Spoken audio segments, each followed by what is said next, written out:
by leaving a comment below. If you enjoy this video, don't forget to like and subscribe. Have a wonderful day. Enjoy the story, everyone.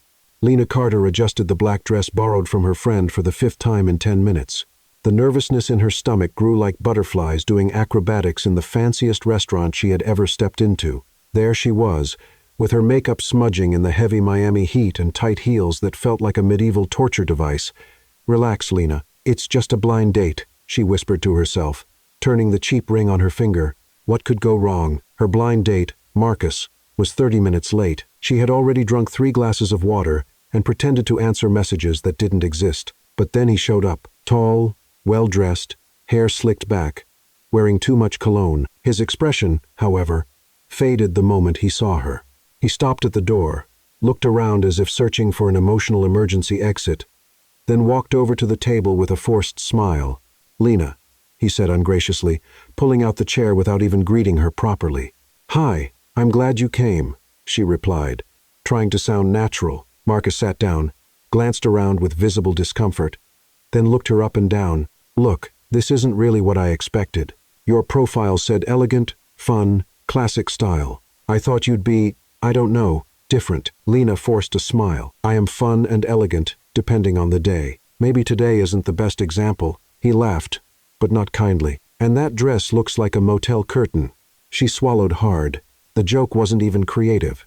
"I almost didn't come," she said. "I thought maybe you should have followed that instinct." Lena blinked. "Excuse me?" "Look," Marcus went on, adjusting his cufflinks.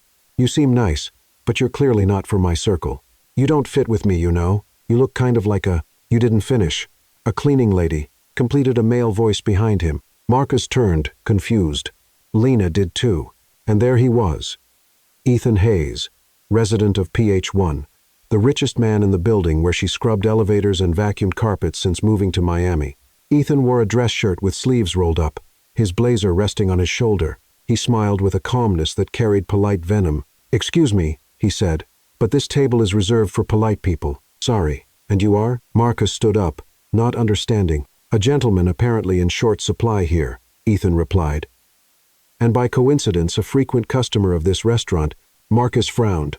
"Look, I don't know what's going on here, but I'm trying to have a date." "Trying?" Ethan gave a low laugh. "Humiliating a woman is not exactly part of a date. It's just gourmet cowardice." Lena froze. The restaurant grew partly silent. Some nearby tables began to pay attention. "Listen here, pretty boy." Marcus started, losing his charm. "This is none of your business." "You're right."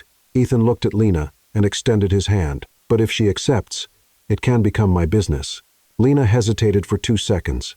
Then, in an impulse even she didn't understand, she took his hand and stood up. "By the way," Ethan said, turning to the waiter, "table for 2, and please escort this gentleman out. Seems he left his manners at the door." While Marcus fumed and was gently led to the exit, Lena, still holding Ethan's hand, trembled slightly. "You didn't have to," she began. "I had to," he interrupted with an almost shy smile. "After all, I recognized you." She bit her lip, torn between relief and not knowing where to look. "I didn't even know you noticed me." "Of course I do.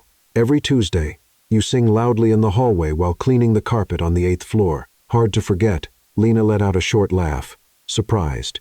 "That was the radio, and the voice, too." He winked. "Now, will you have dinner with me?" "But I can't afford it. I've paid for plenty of garbage in my life." "Lena, tonight, I'd rather invest in decent company," and that's how the worst date of her life turned into something unexpected. As they sat down, Lena felt that something unusual was happening. And it wasn't just the wine being served. It was as if for the first time in a long while, someone looked at her with no filters, no judgment, no fear of labels. And she had no idea where it would lead. The dinner that began as a social rescue quickly turned into something Lena never expected, an unplanned comedy session. Ethan had a peculiar way of asking questions, not the usual ones on a first date, like, "What do you do for a living?" or "What's your sign?" No, he asked things like, "If you could choose a superpower, but it only worked on Tuesdays between 2 and 3 inches the afternoon, what would it be?" Lena almost choked on her wine. "Seriously? That's your conversation strategy?" "Strategy?" Ethan pretended to be offended. This is pure social science. I'm mapping your personality through absurd hypothetical scenarios. Oh, so this is an experiment. Lena raised an eyebrow. How romantic. It works better than asking about exes or career plans. Those are conversations for regular people, and we're not regular. Ethan looked around the fancy restaurant, then at Lena in her borrowed dress, and finally at himself, a cleaning lady and a millionaire having dinner after he threw out her disastrous date. Lena, if that's regular, then I'm an astronaut. She laughed too loudly, making a few heads turn.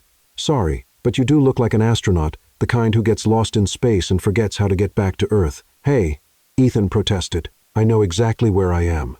Are you sure? Because you're having dinner with a woman who has $5 in her purse and borrowed shoes from her neighbor. The shoes are borrowed, the dress too. Actually, the only thing that's mine here is the underwear, and even that's questionable. Ethan almost spit out his wine.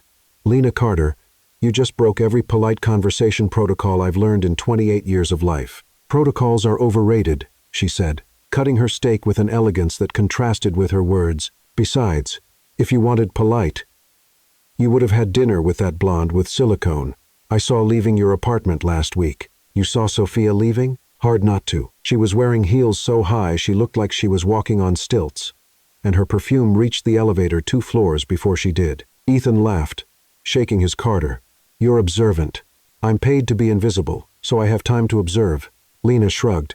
For example, I know you talk to yourself in the shower because I hear you when I clean the hallway, and that you only eat cereal for breakfast because that's what I see most in your trash. That's a little scary. Or useful. Imagine having someone who knows all your odd habits and still doesn't judge you. And what are my odd habits? Lena made a dramatic pause as if compiling a mental list. You talk to your plants. You have a stuffed pineapple on your bed. And you wear underwear with pizza prints. Ethan stopped chewing. How do you know about the underwear? I collect your laundry, remember? Lena smiled mischievously. And for the record, the hamburger ones are the funniest. That's an invasion of privacy. That's housework. Not my fault if you have the wardrobe of a wealthy teenager. I like fun underwear. That makes me interesting. That makes you someone with growing up issues. Lena laughed, but at least they're cute issues. The conversation went on like that. Ethan trying to maintain his dignity while Lena methodically broke down every attempt he made to seem sophisticated. It was like watching someone try to build a house of cards during an earthquake. Can I ask a serious question? Ethan said when dessert arrived. You can, but I can't promise a serious answer. Why did you agree to have dinner with me? After what happened with that idiot, you could have just left. Lena stirred her tiramisu. Thoughtful, because you did something no one has done for me in a long time. What's that? You defended me without wanting anything in return. At least I hope you don't want anything in return. Just your company. You already have that. Then we're even. When dinner was over, Ethan insisted on driving Lena home. His car was as fancy as expected, but he drove like a normal person, not like someone trying to impress. Thank you for the rescue, said Lena when they arrived at her modest building. And for the food and for making me laugh. Thank you for reminding me I actually have a sense of humor, Ethan replied. Sometimes I forget that in the middle of all the corporate seriousness. Lena got out of the car, waved, and went up to her small apartment, still processing the surreal night she had just lived. The next morning, her phone rang early, very early. Lena answered with a sleepy voice. Lena Carter, said a formal female voice. This is she. This is Maria Gonzalez from the Ocean Tower Administration. We're calling to inform you that your services will no longer be required starting today. Lena sat up in bed, fully awake. What do you mean? Did I do something wrong? Just an internal reorganization. Your final payment will be deposited by the end of the week. But Maria, I need to know the reason. The phone hung up. Lena stared at it, as if it had just slapped her in the face. She stared at the silent phone for a full 5 minutes, as if waiting for it to ring again with a correction. Sorry. We called the wrong number. Actually, we want to promote you to general manager. But the phone remained silent. Just like her bank account and her job prospects, after taking a shower that lasted exactly 3 minutes to save hot water, Lena decided she needed answers. And if there was one thing she had learned from cleaning offices for 2 years, it was that answers were always hidden behind fake smiles and corporate excuses. She put on her best determined woman searching for the truth outfit jeans without holes and a blouse that wasn't wrinkled and marched to the Ocean Tower like a general heading into battle. The building looked different when you weren't authorized to be there. more imposing, more intimidating, as if the golden elevators themselves were judging her presence. "May I help you?" asked Jordan, the doorman, with that tone all fancy building doormen mastered. Polite on the surface, but with a layer of suspicion underneath. "Hi, Jordan. It's me, Lena. Lena Carter. I need to speak with someone from management." Jordan looked at her as if she were a ghost that had just materialized. "Lena? But you don't. I mean, I heard that I was fired." "Yes, I heard the same thing. That's why I'm here. I need to understand the reason." "Well, Mrs. Gonzalez isn't." "Then I'll wait." Lena headed to the reception sofas and sat down with the determination of someone who had all the time in the world and no job to lose. 2 minutes later, Maria Gonzalez appeared, visibly uncomfortable. "Lena, you shouldn't be here. We already talked on the phone." "Talked?" Lena stood up with a smile that didn't reach her eyes. "Maria, you spoke to me for 43 seconds and hung up. That's not talking. That's discarding. Look, this wasn't my decision." "Then whose was it?" "Because up until yesterday, I was an exemplary employee. I was never late, never broke anything, never complained about the crazy hours. What changed in 12 hours? Maria glanced around nervously, as if hoping someone would appear to save her. "It was a decision from the board." "What board?"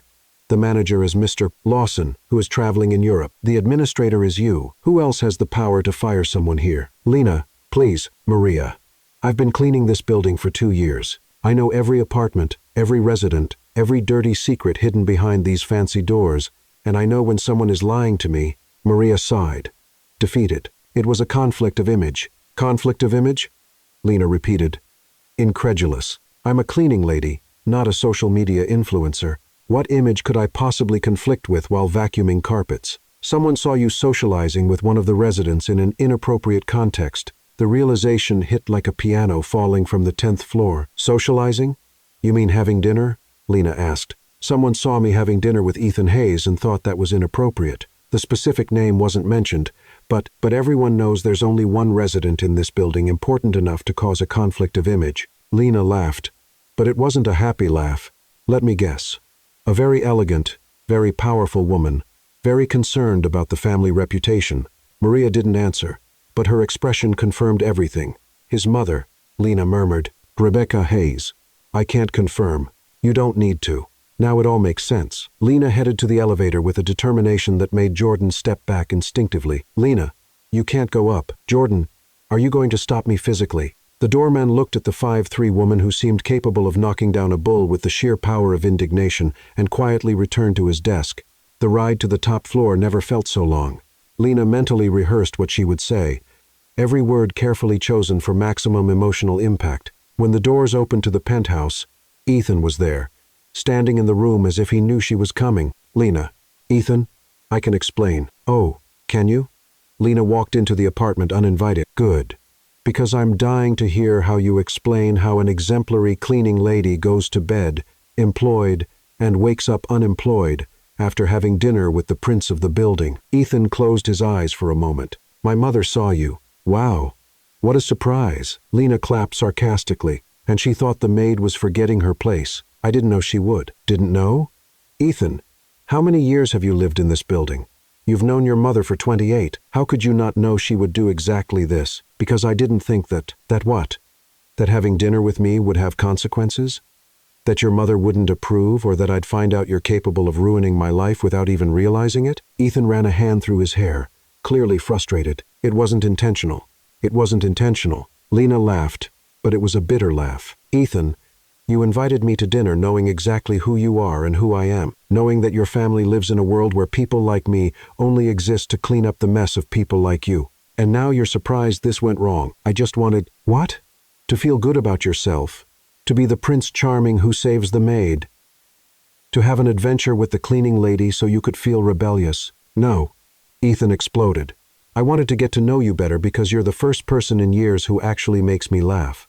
The silence that followed was so thick it could have been cut with a knife. Lena looked at him for a long moment. "And was it worth it? Getting to know the funny cleaning lady cost me my job, my financial stability, and apparently my dignity, but at least you laughed, right?" "Lena, I can fix this." "How?" "Call your mommy and ask her to rehire me? Explain that I'm a good maid who knows her place." "No. I'll give you a better job. Lena stopped pacing and stared at him. What do you mean? Work for me directly as my personal assistant. Your personal assistant? Lena repeated slowly. I clean bathrooms for a living. What qualifications do I have to be a millionaire's assistant? You're organized, punctual, observant, and the only person I know who can put me in my place when necessary. Those are exactly the qualifications I need, and when your mother finds out, she won't interfere in my business. Are you sure about that? Ethan hesitated for a fraction of a second. That was enough. See, Lena said, you're not sure of anything. You can't protect me from your family. You're not sure this will work, and you're probably not even sure about what you're offering. I'm sure of one thing, Ethan said, looking straight into her eyes. I'm sure you didn't deserve to be fired for having dinner with me, and I'm sure I want to fix this. Lena stayed silent for a moment, weighing her options, which basically were accept the offer or go home and look for a job in the classifieds. What would my salary be? 3 times what you made as a cleaner. And the responsibilities. Organize my schedule, manage my mail, remind me to eat something besides cereal, and stop me from making more mistakes like the one that caused all this. And if it doesn't work out, then at least we tried. Lena sighed, feeling the weight of a decision that could completely change her life. Ethan Hayes. You are without a doubt the most complicated person I've ever met. Is that a yes? That's a let's see what happens. But if your mother tries to fire me again, I'll tell all the neighbors about your pizza underwear. Ethan smiled for the first time since she had arrived. Deal. Lena showed up on Monday at 8, 0 inches the morning, dressed in her most professional outfit, a black skirt and a white blouse she had bought specifically for job interviews that never happened. She was determined to keep everything strictly professional. No jokes, no intimacy, nothing that could be interpreted as inappropriate socializing. The plan lasted exactly 15 minutes. Good morning, Ethan, she said, walking into the penthouse with an organizer folder under her arm. I'm here to start my job as your personal assistant. There was no response. Ethan?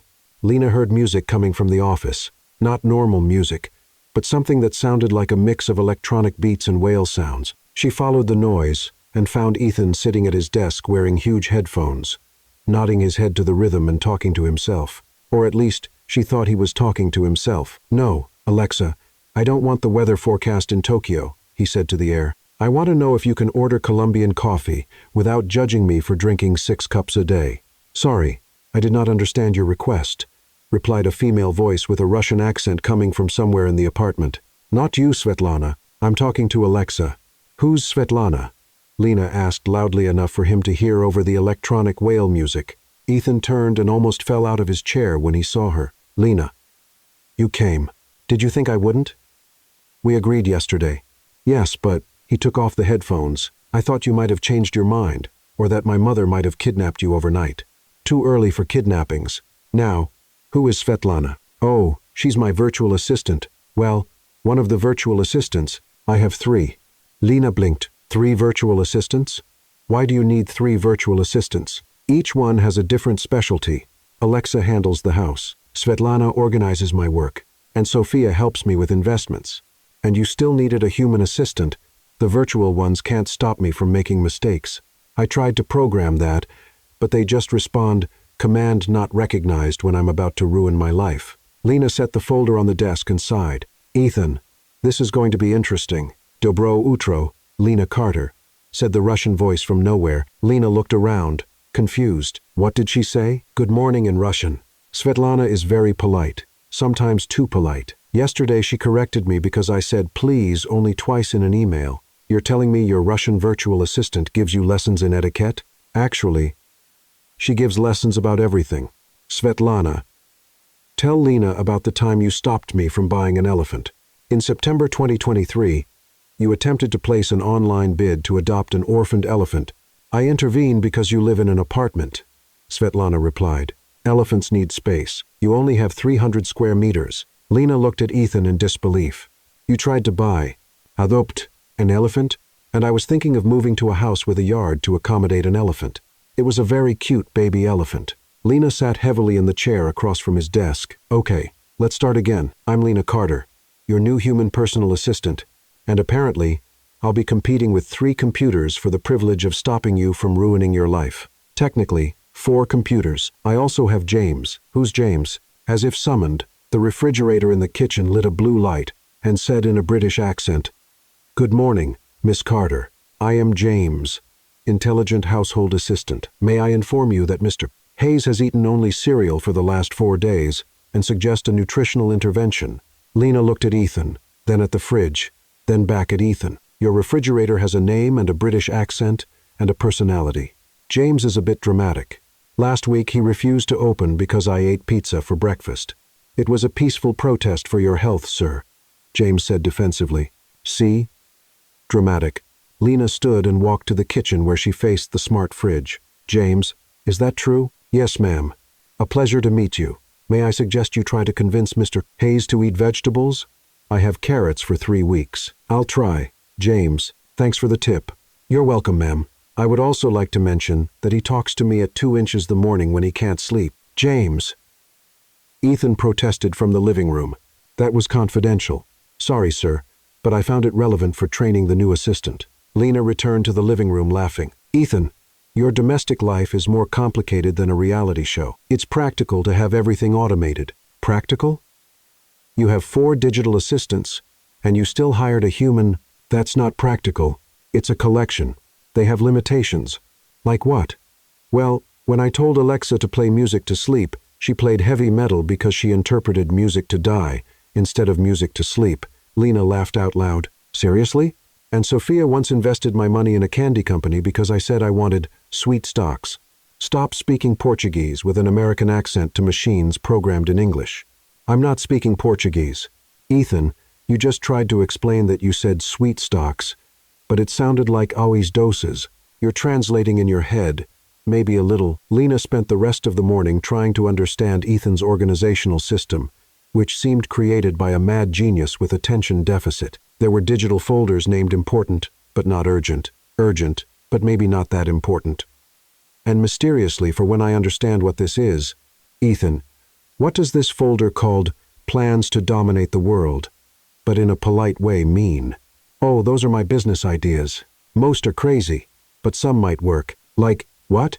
"An app that connects lonely people with dogs that need walking." "Lena, stop typing. That is actually a good idea." "Really? Really? Why haven't you developed it?" Svetlana said, "I don't have enough knowledge about canine behavior." "Svetlana is wrong. You should try." "You think so, Ethan?" "You just convinced me it's possible to have a civilized conversation with a refrigerator. I'm sure you can build an app." They spent the rest of the day organizing files, answering emails, and trying to create a system that worked for a brain that seemed to function in 3 different dimensions at the same time. Lena discovered that Ethan was incredibly smart. But his mind jumped between subjects like a hyperactive kangaroo. Late in the afternoon, while Ethan was on a call, Lena was organizing some documents on his computer when she accidentally clicked on the draft emails folder. Most were professional messages he had started and never sent, but one caught her attention by its subject line, "To myself, about her." Curiosity killed the cat. But Lena couldn't resist. She clicked on the email and read, "I don't know how to explain what's happening to me. I met someone completely unlikely, someone who shouldn't make any difference in my life, but she does. She's funny in a way that catches me off guard, smart in a way that surprises me, and honest in a way that scares me. She makes me want to be a better person, not to impress her, but because when I'm with her, I remember who I really am. Underneath all this complication, people call my life. I think I'm completely taken with Lena Carter, and I have no idea what to do about it." Lena stared at the screen for a long moment, her heart beating faster. She quickly closed the email when she heard Ethan finishing his call. "How was the first day?" he asked, coming back to the desk. "Educational," Lena answered, trying to sound normal. "I learned a lot about your bizarre habits and your virtual assistants with personalities. And what's your verdict? Worst job in the world, or the best?" Lena smiled, still processing what she had read. "I'm still deciding, but I can tell you one thing. It's definitely not boring. Is that good or bad? Ask me again tomorrow after I find out if Svetlana will accept me as a co-worker." "Svetlana loves healthy competition," Ethan said. "I'm sure you'll get along. Teamwork is maximum efficiency," Svetlana said out of nowhere. Lena laughed and shook her head. Maybe this really is the strangest job in the world. But as she packed her things and got ready to leave, she couldn't stop thinking about the words Ethan had written about her. Completely taken. Maybe it wasn't so bad after all. 3 weeks later, Lena had already gotten used to the crazy routine of working for Ethan. She had learned to interpret Svetlana's moods, apparently. Russian virtual assistants could also have PMS to negotiate with James about Ethan's food choices. Carrots were still a point of conflict, and to decipher her boss's unique organizational system. That Thursday, they were working late, finalizing a proposal for a sustainable technology project. The room was lit only by the computer light and a few candles Ethan had lit, because, according to him, artificial light, after 9 at night, hurts creativity. Lena suspected he just liked the romantic mood, but didn't say anything. Proposal finished, budget reviewed, schedule approved, she said, saving the document for the 10th time. You officially have a project that could revolutionize the clean energy market. Ethan stretched in his chair, tired. I can't believe we managed to finish this in 3 weeks. We did because I organized your creative chaos into something that makes sense to normal people. Lena smiled. And because Svetlana stopped suggesting investing in wind farms in Antarctica, they were valid ideas. Ethan, there are no wind farms in Antarctica because there are no people in Antarctica to use the energy. Technical details. Lena laughed and got up to get some water in the kitchen. When she came back, Ethan was standing by the window looking out at the Miami night view. Penny for your thoughts, she said, walking closer. I was thinking about how my life has changed since you got here. Changed? How so? Ethan turned to her, and Lena realized he was closer than she expected. Much closer. Before I was living on autopilot. Work, meetings, projects, more work. I didn't even realize I was just existing. And now I have someone who laughs at my bad jokes, who stops me from buying elephants, and who can turn my crazy ideas into something real. Lena felt her heart race. The distance between them seemed to shrink without either of them moving. Ethan, Lena, I need to tell you something. What? He stopped, as if searching for the right words. Since that night at the restaurant, since you started working here, I can't stop thinking about what it would be like if this was more than just work. Lena swallowed hard. The air between them seemed charged with electricity. That would be a very bad idea, she whispered. Probably the worst idea I've ever had, he agreed, stepping a little closer. It would complicate everything completely. Your mother would have a heart attack, several heart attacks, and I could lose my job again. I would never let that happen, Ethan said, raising his hand to touch her face. Lena closed her eyes for a moment, feeling the warmth of his hand on her skin. Ethan, we can't. I know, but I want to. I want to, too, she admitted, opening her eyes. They were so close now that Lena could feel his breath. Ethan tilted his head, and she did the same, and for a moment it seemed like finally. Ding-dong.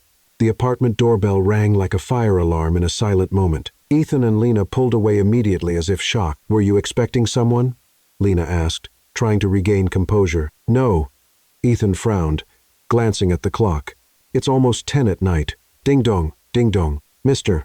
Hayes, said James from the kitchen. There is a visitor at the entrance. Facial recognition confirms. Sophia Bennett. Ethan turned pale. Sophia. What is she doing here? Who's Sophia? Lena asked, though she already knew the answer from his tone. My ex-fiancé.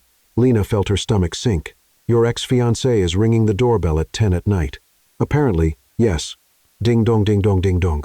She's not leaving, Lena observed. Ethan ran a hand through his hair, clearly unsettled. He'll answer, stay here. But Lena followed him to the door, not out of curiosity. Well, totally out of curiosity, but because she wanted to see what kind of woman could make Ethan Hayes nervous like that. Ethan opened the door, and Lena understood immediately. Sophia Bennett was exactly what Lena expected a millionaire's ex-fiancé to be. Tall, blonde, dressed as if she had stepped off a fashion magazine cover, and with the kind of confidence that only comes from a bank account with many zeros. Ethan, darling, Sophia said, stepping into the apartment as if she still lived there. I hope you don't mind the surprise visit, but I just had to talk to you. It was only then that she noticed Lena. Oh, Sophia said, looking Lena up and down with the kind of analysis women make in 0.3 seconds. You have company. Ethan, this is Lena, my personal assistant. Lena, this is Sophia, personal assistant. Sophia smiled, but it wasn't a friendly smile. How convenient. Lena felt the insult implied, but smiled back. It's a pleasure to meet you, Sophia. Ethan has told me a lot about you. He has? Sophia looked at Ethan with a raised eyebrow. How interesting. And what exactly has he told you? Lena realized she had stepped onto dangerous ground, but decided to go on. Oh, you know, just that you two were engaged and that you like high heels and strong perfume. Ethan coughed loudly. trying not to laugh. Sophia, on the other hand, didn't find it funny at all. "How observant," she said with a smile sharp enough to cut glass. "It's my job to notice details," Lena answered cheerfully. "Well," said Sophia, turning to Ethan, "I came because I need to talk to you about a business opportunity. Something that could really interest you." "Ethan, it's almost 10 at night." "Oh, Ethan, you've always been so formal about schedules. Remember when we used to work late on the foundation project? Some of our best ideas came after midnight." Lena watched the exchange of looks between them and felt a sting of something that was definitely not professional jealousy. "What kind of opportunity?" Ethan asked, visibly uncomfortable. "A sustainable technology project, clean energy, social impact, everything you love, and I have the perfect investors." Lena and Ethan exchanged a quick look. They had just finished exactly that kind of project. "Actually," Lena said, "we just finished a proposal for—" Sophia interrupted smoothly. "This is a business conversation between Ethan and me. I'm sure you understand." The message was clear. "Leave." Lena looked at Ethan, waiting for him to say something, to say she could stay, that her opinion mattered, that they were a team, but Ethan only said, "Lena, why don't you go home? We've worked enough today." Lena felt like she had just been punched in the stomach. "Of course," she said, trying to keep her voice steady. "I'll get my things." While she packed up her documents, Lena could hear Sophia talking to Ethan about how wonderful it would be to work together again, and how she always knew they would make the perfect team. "Lena," Sophia said when she passed through the living room on her way to the door, "it was a pleasure meeting you. I'm sure we'll see each other often since I'll be working temporarily with Ethan on this new project." Lena stopped at the door and turned. "Temporarily?" "Oh yes," Sophia smiled triumphantly. "Ethan and I always worked very well together. Isn't that right, darling?" Ethan looked torn between discomfort and something Lena couldn't identify: nostalgia. "Renewed interest? Good night," Lena said, leaving before she could say something she'd regret. While she waited for the elevator, Lena heard laughter coming from the apartment. Familiar, intimate laughter from two people who shared history. When the elevator doors closed, Lena allowed herself to feel the full weight of disappointment. For a moment in that candlelit room, she had thought that maybe, just maybe, she and Ethan could be something more, but Sophia had appeared like a cruel reminder of who Lena really was in Ethan's life. Just the assistant, replaceable, expendable, and apparently easily forgotten. When someone from his past returned, the elevator descended slowly, and with each floor that passed, Lena felt as if she was returning to her original place, far from Ethan Hayes' world, where she had always belonged. Lena arrived at work on Friday, determined to act as if nothing had happened. After all, she was a professional, an exemplary personal assistant, definitely not a woman who had spent the whole night replaying in her mind an almost kiss, interrupted by her boss's perfect ex-fiancé. Definitely not. But when the elevator doors opened to the penthouse, Lena came face to face with a scene that severely tested her professional resolve. Sophia was sitting at Ethan's desk wearing one of his dress shirts over tight pants, her hair perfectly tousled on purpose, and a cup of coffee in her hands. "Good morning, Lena," Sophia said with a radiant smile. "I hope you slept well." Lena looked at Ethan, who was sitting on the other side of the table with an expression that could only be described as a man who made a mistake and doesn't know how to fix it. "Good morning," Lena replied, setting her bag on the side table. "I see you started early today." "Oh, actually, we never stopped last night," Sophia said, stretching like a satisfied cat. "You know how it is when ideas start to flow. We lost track of time." Lena felt a knot in her stomach, but kept her smile. "How productive. Ethan, do you need me to organize anything for the new project?" "Lena," Ethan began, but Sophia cut him off. "Actually, dear, I already organized everything. I have experience managing complex projects, MBA from Harvard. You know how convenient. I have experience organizing Ethan's life specifically. 2 months of intensive training." Sophia laughed, but it wasn't a kind laugh. 2 months. How cute. "Ethan and I worked together for 3 years when we were engaged. I know all of his methods." The word methods was said with an intonation that made Lena feel like she needed a shower. "Good to know," Lena said, sitting at her chair. "Ethan, what's the agenda for today?" "Well, Sophia and I are going to review the contracts with the investors. And then we have lunch at the club," Sophia added, "to discuss strategies. That's where we always did our best deals." Lena typed something on the computer just to have something to do with her hands. "Should I cancel your other meetings then?" "What other meetings?" Sophia asked. "The call with the solar energy team at 2. the budget review at 3, and the conference with the lawyers at 4, Lena recited from memory. Sophia looked at Ethan with an expression of feigned surprise. My Ethan, do you really need that much supervision? It's not supervision, Lena said, keeping her professional tone. It's organization. Ethan has many projects going on at the same time. Of course, he does. He's always been very ambitious. Sophia smiled. I remember when he tried to revolutionize the real estate market with that idea of floating houses. What a delightful disaster that was. Lena saw Ethan shrink slightly. The floating houses were an interesting idea, she said. Sustainable and innovative. Interesting is a polite word for impractical. Sophia laughed. But that's what I love about Ethan. He dreams big, even when the dreams are, well, dreams. Some dreams come true when you have the right person helping you organize them. Lena shot back. That's why I'm here to help Ethan focus on projects that are really viable. The tension in the room was so thick it could be cut with a knife.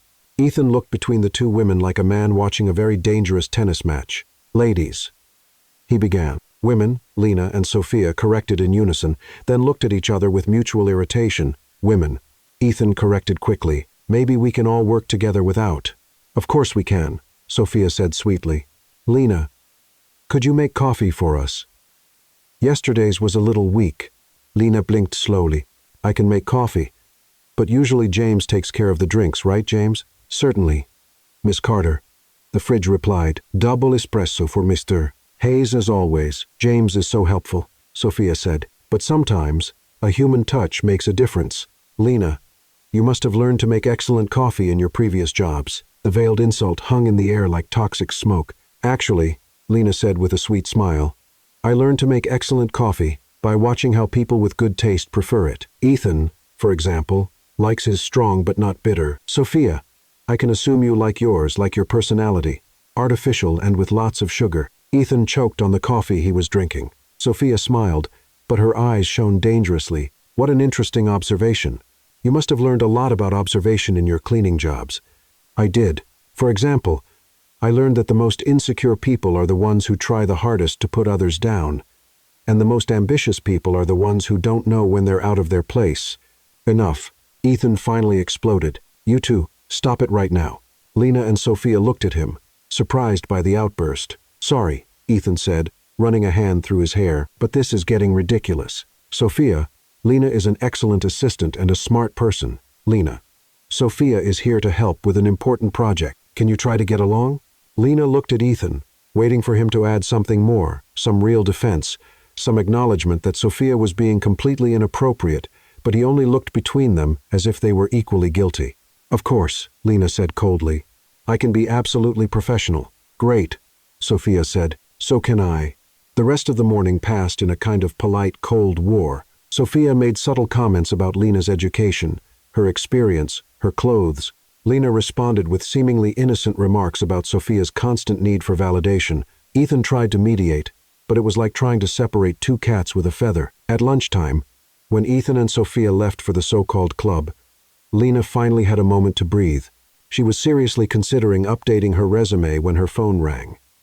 A message from a number she recognized but never expected to see again. Marcus, hi Lena. I know I have no right to reach out after what happened, but I need to talk to you. Can we meet? Lena looked at the message for a long moment. The man who had humiliated her in that restaurant, who had indirectly caused all the confusion that led to her being fired and eventually to this impossible job, why was he contacting her now? She was about to delete the message when another came in. It's about Ethan Hayes. There are things you need to know about him and Sophia. Lena felt a chill run down her spine. Why did Marcus know Ethan?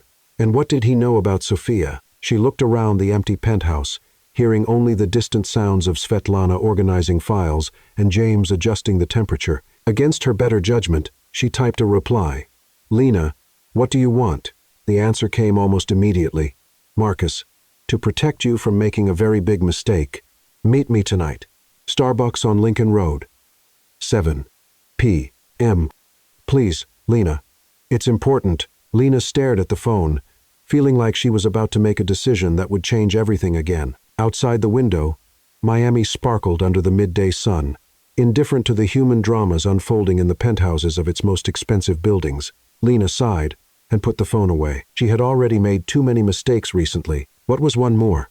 Lena arrived at the Starbucks on Lincoln Road at 7 sharp, wearing her battle armor, the most professional blouse she owned, and an expression that made it clear she wasn't there for games. Marcus was already sitting at a table in the back, looking nervous and holding a cup of coffee, as if it were a shield. "Lena," he stood when he saw her. "Thank you for coming." "Don't thank me yet," she said, sitting down without taking the bag off her shoulder. "You have 15 minutes before I decide this was a monumental mistake." Marcus seemed to swallow hard, straight to the point.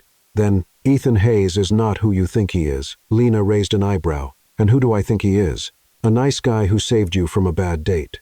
A good boss who gave you an opportunity. And he's not that?" "Lena, Ethan Hayes is my cousin." Lena blinked slowly, processing the information. "Your cousin, a distant cousin, but still, and I've known him and Sophia for years. That whole story at the restaurant, it wasn't a coincidence." Lena felt a chill in her stomach. "What do you mean by it wasn't a coincidence?" "Ethan knew you were going to be there. Sophia told him about our date." "How did Sophia know about our date?" Marcus shifted uncomfortably in his chair. "Because I told her. We kind of go out sometimes." Lena looked at him as if he had just confessed to being an alien. "You go out with Sophia. Sophia, who is Ethan's ex-fiancée. Ethan, who showed up at the restaurant to humiliate you and save me. When you put it like that, it sounds like some crazy conspiracy." "Because it is some crazy conspiracy," Lena exclaimed, making a few people turn their heads. "Marcus, are you telling me my disastrous date was staged?" "Not exactly. I mean, I really didn't want to continue the date." "Wow, thanks for the brutal honesty. But Ethan was there because Sophia suggested he go. She said it would be fun to see how he handled an interesting social situation." Lena stood up abruptly. "Interesting social situation? I was an experiment." "Lena, wait. No, I'm not waiting for anything. This is sick. There's more." Lena froze halfway through, grabbing her bag. "More?" "Sophia never got over the breakup. She still loves Ethan. And now that you two are, well, close. She's doing everything she can to push you away from him." "Why are you telling me this?" Marcus sighed. "Because that night at the restaurant when I saw the way Ethan looked at you, I had never seen him look at Sophia like that. And I felt bad. You didn't deserve to be used as a chess piece in her little game." Lena sat down again, feeling like the world had flipped upside down. "So Ethan knew. He knew about all of it." "I don't know how much he knew. Maybe Sophia only told him she had a friend going through a bad date, and he decided to play knight in shining armor." "Lena, 15 minutes are up," she said, standing again. That's when she saw Ethan standing outside the Starbucks, looking through the window with an expression that mixed confusion and something that looked a lot like anger. Their eyes met for a second, and Lena saw the exact moment Ethan came to the wrong conclusion about the situation. "Oh my God," she murmured. Ethan stormed into the cafe like a hurricane in a suit. "Lena, what are you doing here?" His eyes shifted to Marcus. "With him?" "Ethan." "Hi, cousin," Marcus said, trying a smile that came out more like a grimace. "Cousin?" Ethan looked between them. "Lena, did you know he was my cousin?" "I just found that out." "Yeah, that along with some other interesting information." "What information?" Marcus stood up, clearly uncomfortable. "Maybe I should go." "No," Lena said firmly. "You're going to stay here and explain to your cousin what you just told me." Ethan looked at Marcus with a dangerous expression. "What did you tell her?" "The truth," Marcus said, "about Sophia suggesting you go to the restaurant that night." The color drained from Ethan's face. "Marcus, and about how she's still in love with you and wants to push Lena away." "That's not true," Ethan said, but his voice didn't sound convincing. "Isn't it?" Lena laughed, but it wasn't a happy laugh. "So, you didn't know I'd be at that restaurant?" Sophia mentioned she knew someone who was having a bad date, and you decided to show up and play superhero. It wasn't like that. Then what was it, Ethan? Explain it to me, because now I'm confused about which parts of my life were real and which were theater." "Lena, I can explain." "No," she said, grabbing her bag. "I don't want explanations. I want distance." Ethan tried to follow her, but Lena turned quickly. "Don't follow me. Don't look for me. Don't send your virtual assistants to talk to me." She walked out of Starbucks, leaving Ethan and Marcus in an awkward silence. The walk back to the Ocean Tower was a blur of confused emotions. Lena felt deceived, used, and stupidly naive for believing that someone like Ethan Hayes could genuinely be interested in her. When she arrived at the penthouse, Sophia was there, of course, organizing some papers on the desk with the efficiency of someone marking territory. "Lena," Sophia said with fake cheer, "how was your date?" Lena stopped and looked at Sophia with crystal clarity. Eye-opening. Oh, that's good. Marcus is an interesting man, isn't he?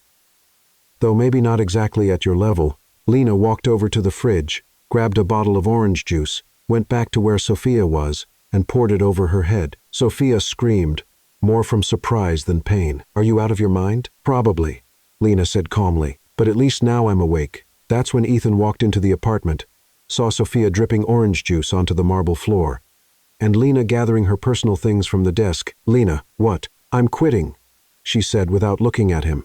Because of what Marcus said. Lena, I can explain. Ethan, it doesn't matter anymore.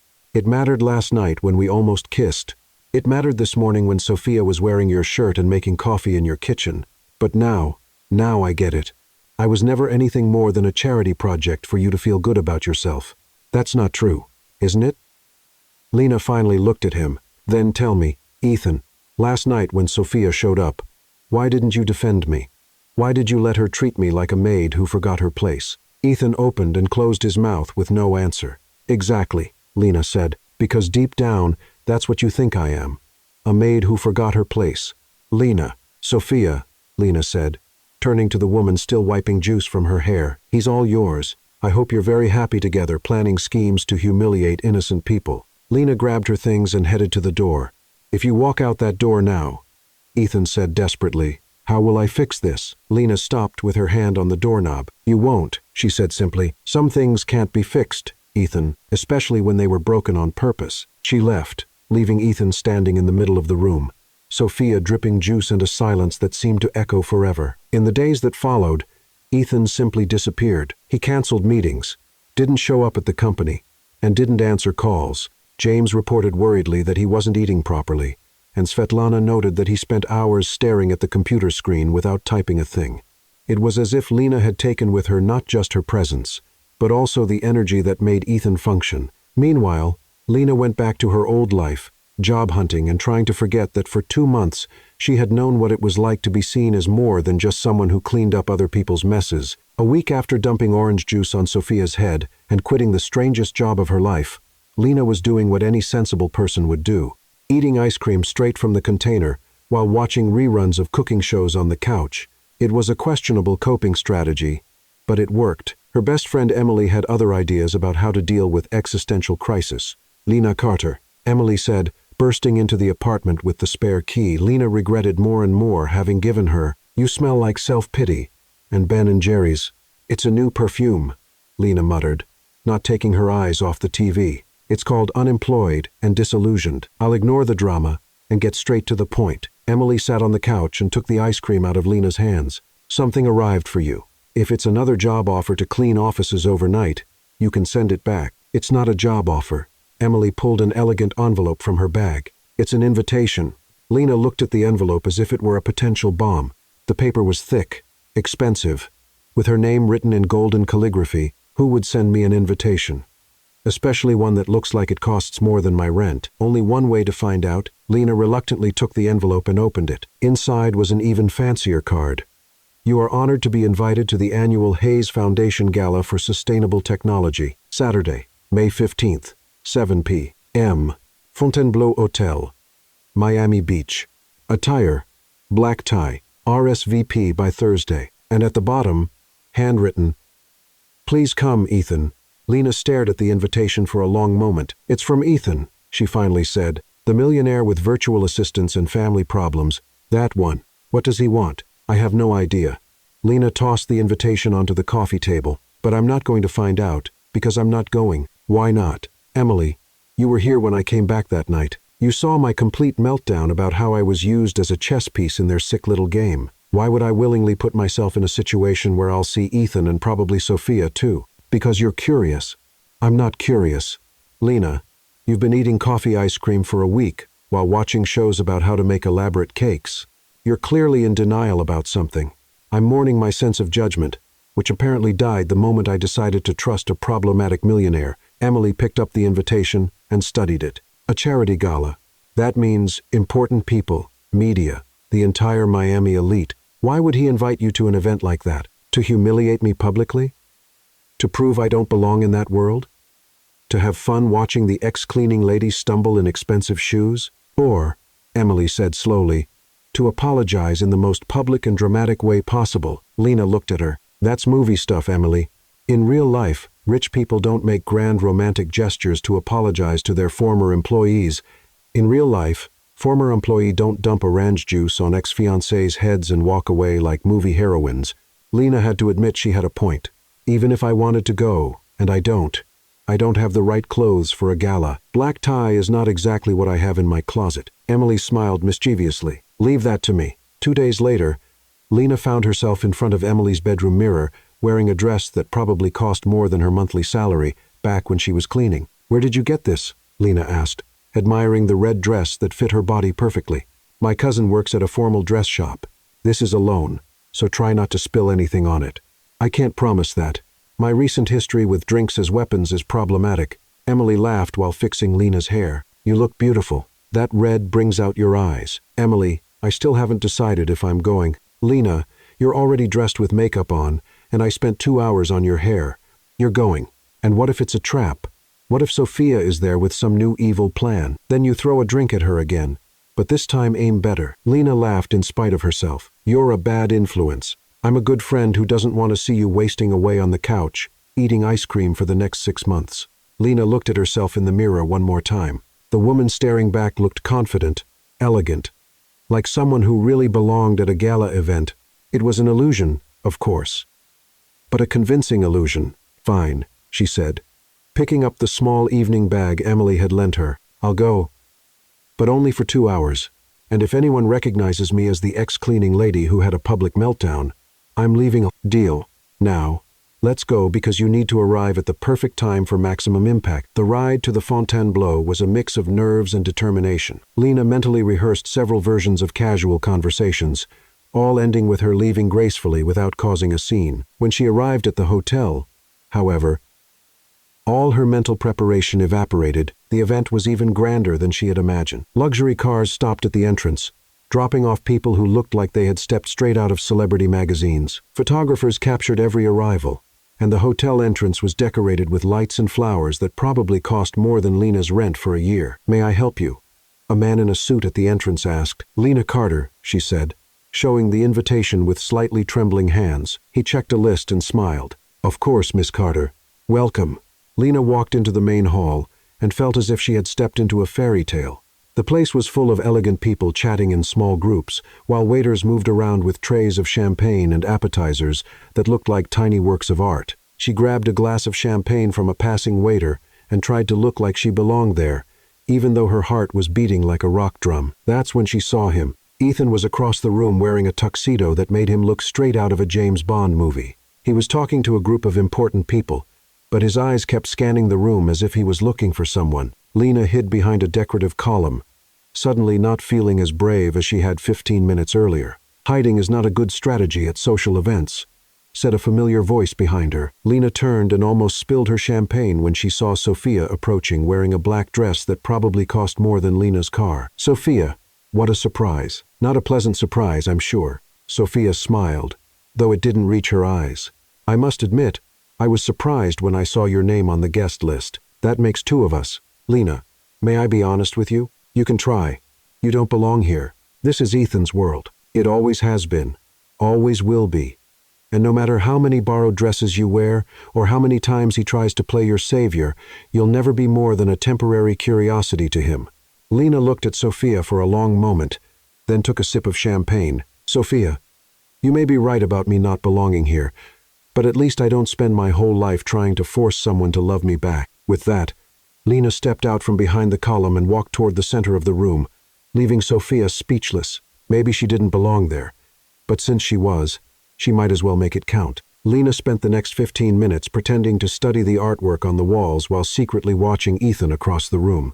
He was still talking with the same group of important people, but now he looked distracted, checking his watch constantly. She was seriously considering slipping out the back door when someone tapped the microphone on the small stage setup at one end of the hall. Ladies and gentlemen, said a man in a flawless suit, if you could turn your attention to the stage, the founder of the Hayes Foundation would like to say a few words.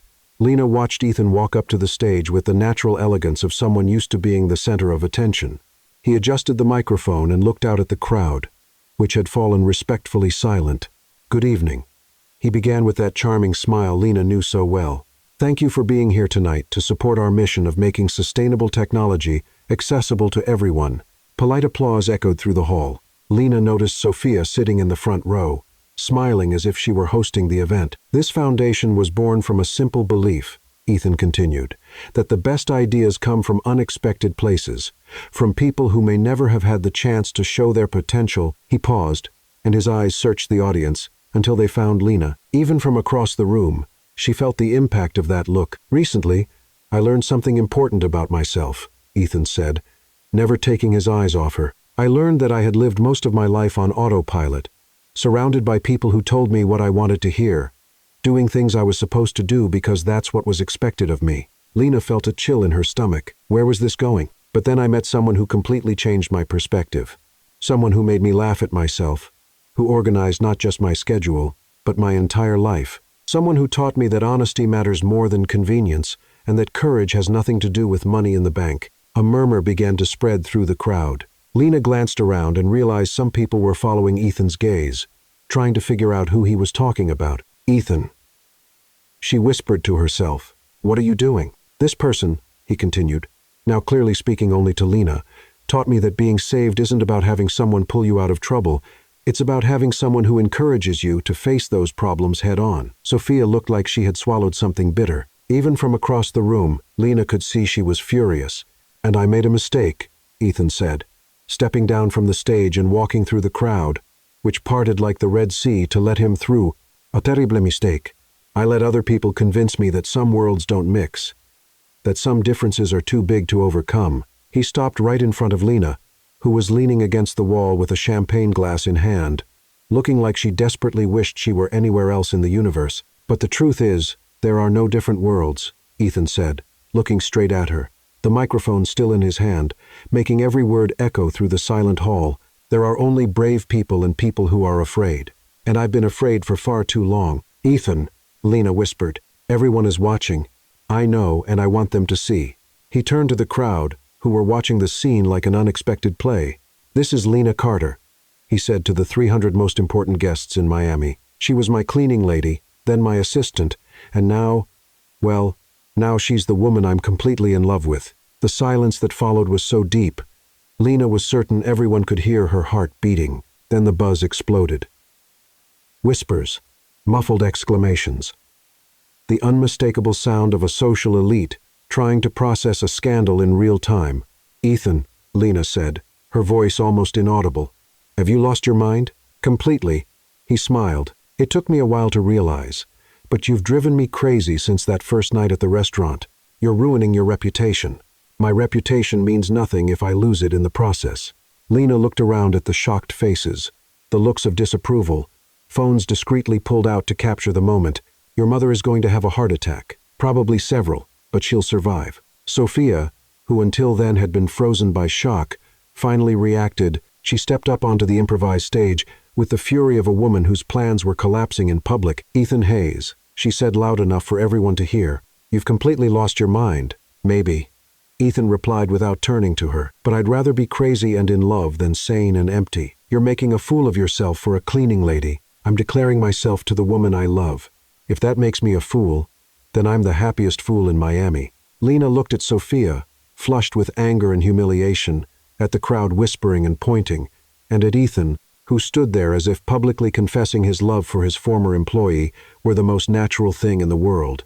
"You are crazy," she said finally. "I am crazy about you, Ethan," he interrupted, taking her hand. "This is Lena Carter.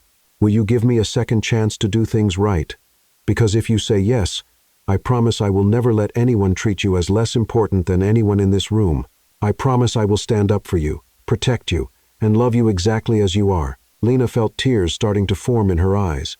"You're doing this in front of 300 people. If necessary, I'd do it in front of 3,000. And then, to the absolute shock of Miami's entire elite, Ethan Hayes dropped to one knee in the middle of the city's most elegant gala hall. He pulled a small velvet box from his tuxedo pocket. The silence was replaced by audible gasps of surprise. "Ethan," Lena said, looking at him kneeling before her, "what are you doing?" "Something I should have done weeks ago," he said, opening the box to reveal a simple but elegant ring. Lena Carter, will you marry me? Lena looked at the ring, at Ethan kneeling, at the crowd with mouths open, and at Sophia, who seemed to be having a silent breakdown. For a moment, the whole world seemed to be holding its breath for her answer.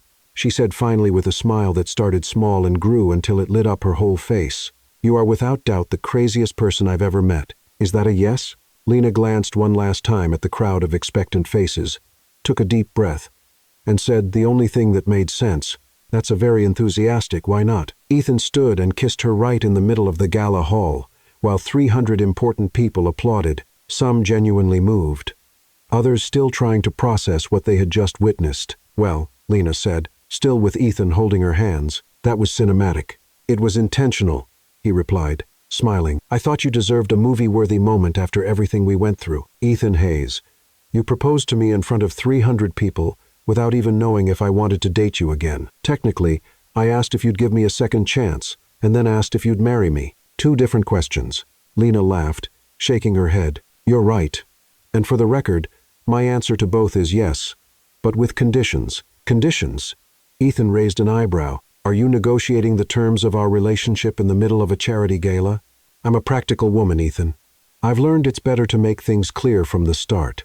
The crowd around them began to disperse discreetly, returning to their conversations, though Lena noticed several people still looking their way and whispering. "Okay," Ethan said, still holding her hands. "What are your conditions?" "First, I will not be your trophy. I will not attend events just to look pretty by your side and smile politely while people ask what do you do and then change the subject when they find out I don't have an MBA. I completely agree. By the way, you're much smarter than most people with MBAs that I know. Second, I will keep my financial independence. I don't want an allowance. I don't want a joint credit card. I don't want to be supported. I will find my own work and contribute to my own expenses." "I agree as well. But may I suggest you consider starting your own organizing business? You have a natural talent for it." Lena paused, considering that actually isn't a bad idea. "Third condition," Ethan smiled, clearly amused by the situation. "Third, no hiding our relationship from your family or pretending I'm something I'm not. If your mother can't accept you being with an ex-cleaning lady, then she'll have to learn to deal with it." "Ethan, my mother will have to accept that I'm with the woman I love, regardless of what she did before meeting me. And if she can't, that's her problem, not ours."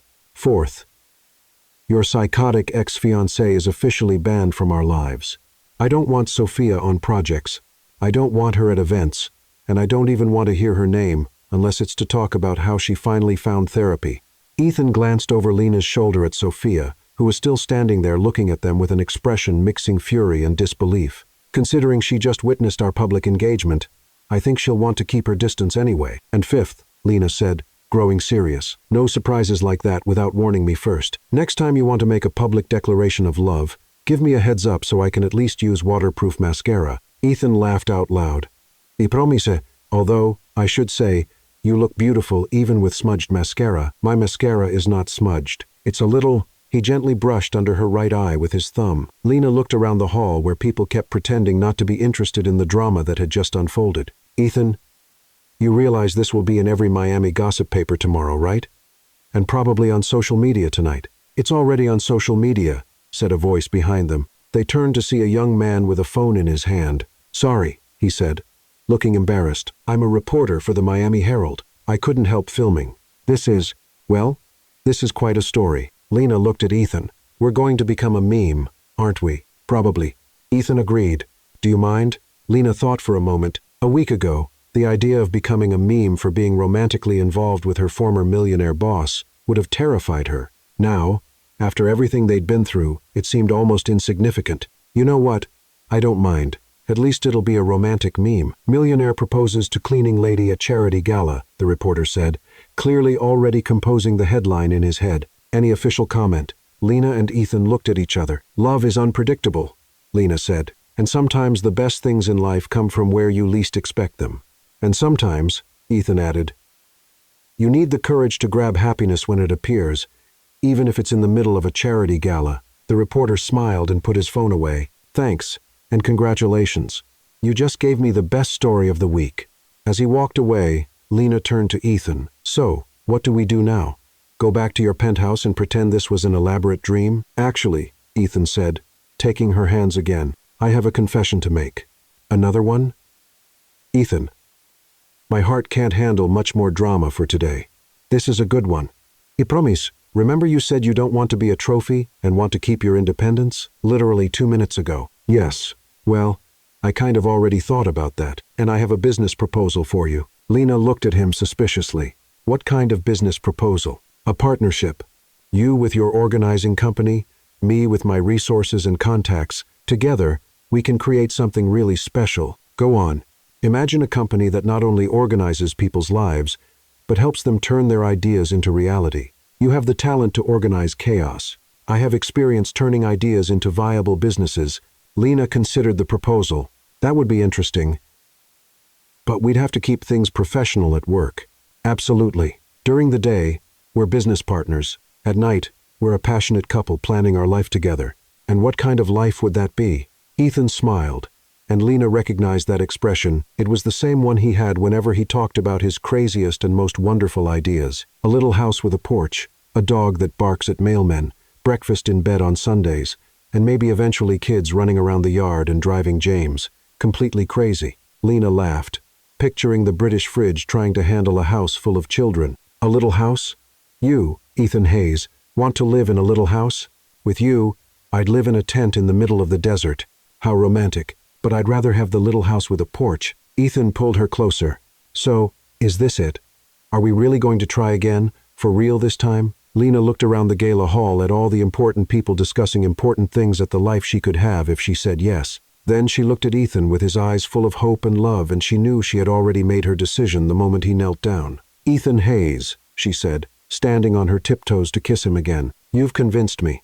And there, in the middle of Miami's elite, with discreet photographers capturing the moment and important people whispering about the romantic scandal of the year, Lena Carter finally knew what it felt like to be seen not as a cleaning lady or an assistant, but as a woman loved exactly for who she was. It was, she decided, a feeling worth every newspaper headline in the world. 4 months after the gala that turned Lena Carter from an unemployed cleaning lady into a viral millionaire's fiancée, she was sitting in her new office, looking at a schedule that would have given Svetlana an organizational thrill. Carter and Hayes Life Organization and Transformation had become the most sought-after company in Miami in record time. Part of it was due to the notoriety of the public proposal. Part of it was because Lena really was exceptional at what she did. And a small part was because Ethan had connections that opened doors.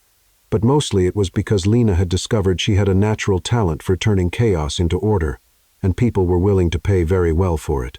Good morning, Lena, said Chloe, her new assistant, walking in with a cup of coffee and a list. You have a meeting with Mrs. Peterson at 10 about organizing her closet. A call at 11 with Forbes magazine about the article on women entrepreneurs. And at 2, you're recording the podcast on personal finance. Lena looked at the schedule and laughed. Chloe, 6 months ago, I was cleaning office bathrooms. Now I'm giving financial advice on podcasts. Life is a strange thing. You're an inspiration, Lena. Women connect with your story, or they find it funny that someone turned a humiliating firing into an organizing empire. Lena had discovered to her own surprise that people loved her straightforward and humorous approach to organization and finance. Her Instagram profile, which had started as a joke, now had 200,000 followers who adored her tips on how to organize your financial life without selling a kidney and how to clean your house, as if your mother-in-law were about to arrive in 5 minutes. The phone rang. Carter and Hayes, Lena speaking. Hi, future wife, said Ethan's familiar voice. How's the organizing empire today? Growing. Has your future husband learned to make coffee without burning down the kitchen? Actually, yes. James is very proud of my progress. Yesterday, he congratulated me for making coffee without setting off the fire alarm. Lena laughed. Over the last 4 months, Ethan had seriously dedicated himself to learning how to do normal things. Cooking, cleaning, doing laundry, driving his own car instead of always using a driver. It was endearing and a little disastrous at the same time. Has Svetlana accepted that you're going to have a normal domestic life? She's adjusting. Yesterday, she suggested I hire a personal chef to avoid wasting resources on inefficient cooking attempts. I told her I'd rather burn a few eggs if it meant making breakfast for you. How romantic. Nothing says I love you like charred eggs. Speaking of breakfast, do you want to have lunch with me today? I thought we could start planning a few wedding details. Lena looked at her packed schedule. I can fit you in at 3 after the podcast. Perfect. I'll book a table at the usual place. The usual place was a small, cozy cafe 10 minutes from Lena's office, very different from the fancy restaurants Ethan used to frequent. They had discovered they preferred places where they could talk without worrying about who was listening. Love you, Ethan said before hanging up. Love you, too, Lena replied, still surprised at how natural it felt to say it. The rest of the morning went by quickly. The meeting with Mrs. Peterson was a success. Apparently, when you have 40 pairs of identical shoes, it might be time to rethink your shopping strategies, and the call with Forbes went better than expected. Recording the podcast was Lena's favorite part of the day. She loved talking about personal finance in a way that made sense to real people. And remember, she said into the microphone, you don't need a complicated budget with 15 different categories. You need 3 things. Know how much comes in, know how much goes out, and make sure the first number is bigger than the second. If you can do that, you're already ahead of 70% of the population. When she finished recording, Lena felt energized and accomplished. There was something deeply satisfying about helping people get their lives in order. As she walked to meet Ethan, she realized she had been feeling a little strange for the past few days. Nothing serious, just different. A bit more tired than usual, a bit more sensitive to smells. In fact, yesterday morning, she almost threw up when Ethan was cooking bacon. She had blamed it on the fact that he was still learning how to control the stove. But now, thinking about it, Lena stopped in the middle of the sidewalk as the realization hit her like lightning. Oh my God, she murmured to herself. She looked around, saw a pharmacy on the corner, and made an impulsive decision. 15 minutes later, she was in the pharmacy bathroom staring at 2 pink lines on a pregnancy test. Well, she said to her reflection in the mirror, this is going to be interesting to explain.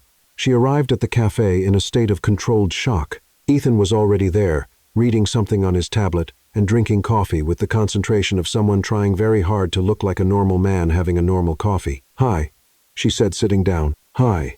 He looked up and smiled. How was the podcast? Good. Ethan, I need to tell you something. Uh-oh. From your tone, either you canceled our wedding or decided to move to Alaska. Neither. Lena took a deep breath. I'm pregnant. Ethan went so still that Lena wondered if he had stopped breathing. Pregnant, he repeated slowly. Pregnant. As in we're going to have a baby in about 8 months. If my math is right. Ethan kept staring at her without saying a word. Ethan, are you okay?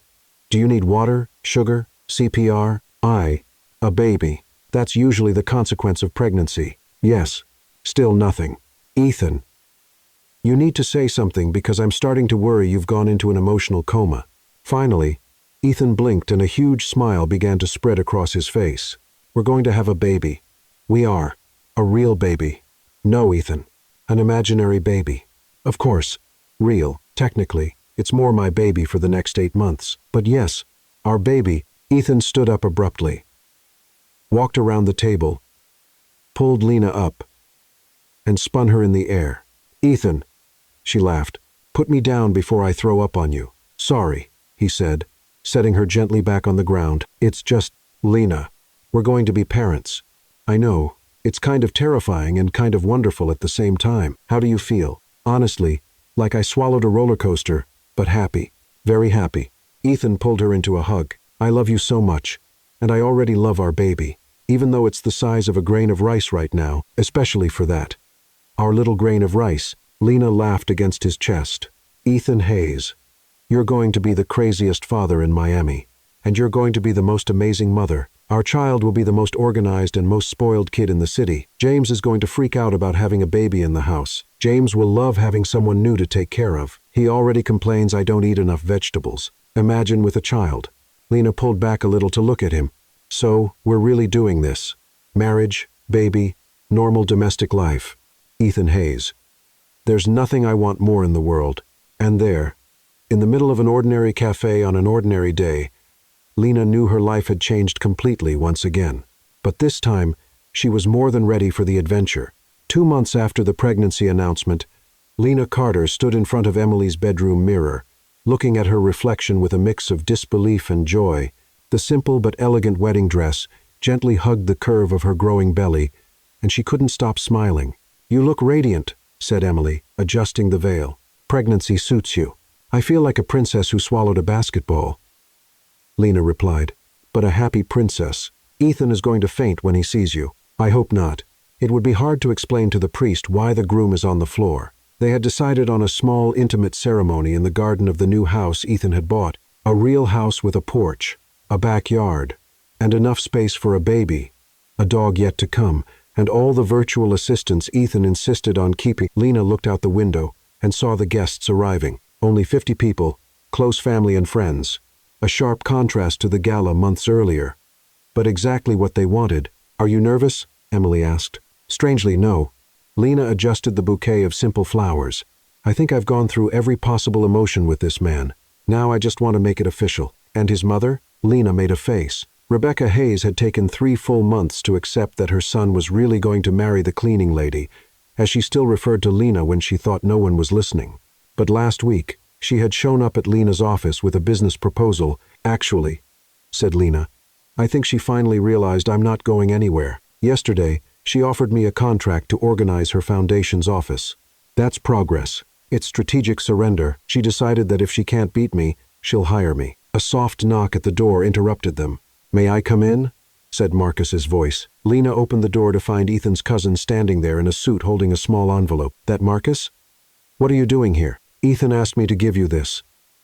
He handed her the envelope, and to apologize once more for all that mess months ago. Lena took the envelope and opened it. Inside was a handwritten note.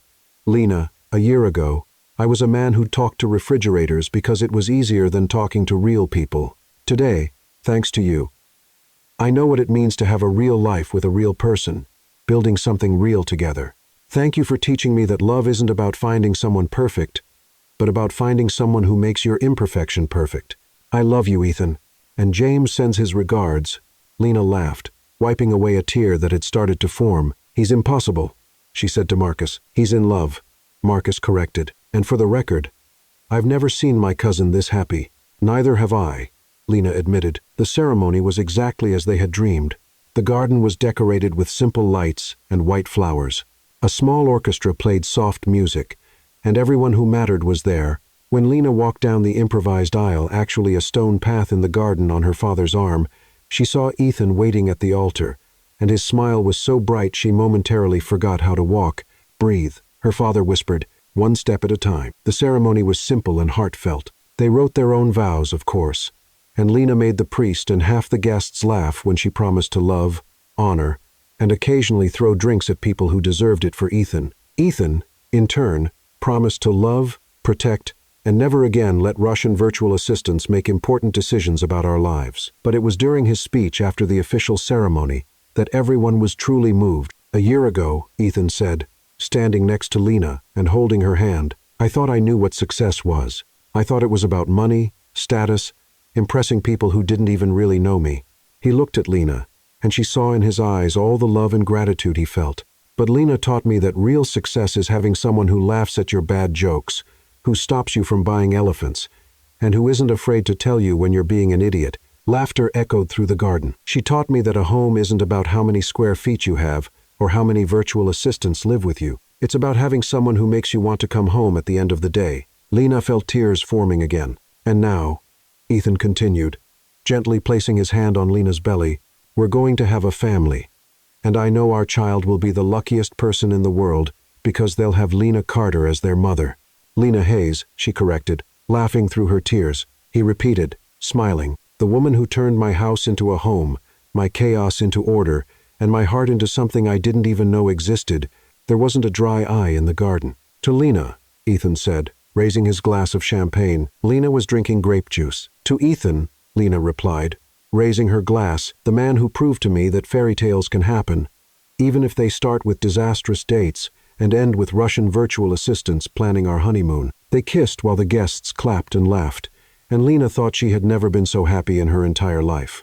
Hours later, when the guests had left and they were sitting on the porch of their new home, Lena, with her swollen feet resting on Ethan's lap, she looked around and smiled. So, she said, we did it. From cleaning lady and troubled millionaire to husband and wife with a baby on the way and a growing company, Ethan added, and 4 virtual assistants who will probably try to raise our child. James has already suggested we buy organic food for the baby. Svetlana wants to create a development schedule. Alexa keeps playing classical music to stimulate fetal brain growth. Lena laughed. Our child will be the most organized and technologically advanced kid in Miami, or the most neurotic, or both. Ethan pulled her closer, and Lena nestled against him, feeling completely at peace. Lena, thank you. For what? For going to that terrible date, for accepting my crazy rescue, for giving me a second chance, for pouring orange juice on Sophia. Lena laughed out loud. That last one was for my own pleasure. Still, thank you for making me a better man. Lena turned to look at him. Ethan Hayes, you've always been a good man. You were just hiding under all that technology and complication. I only helped you find yourself. And you? Did you find yourself? Lena looked around the porch, at the garden where they had gotten married, at the house that was now theirs, at the ring on her finger, and at the life they had built together. You know what? I think I did. And there on the porch of their home, with the Miami stars shining above them and the future stretching out like a bright promise, Lena Carter Hayes knew she had found exactly where she belonged, at home with the man she loved, expecting the baby that had changed everything.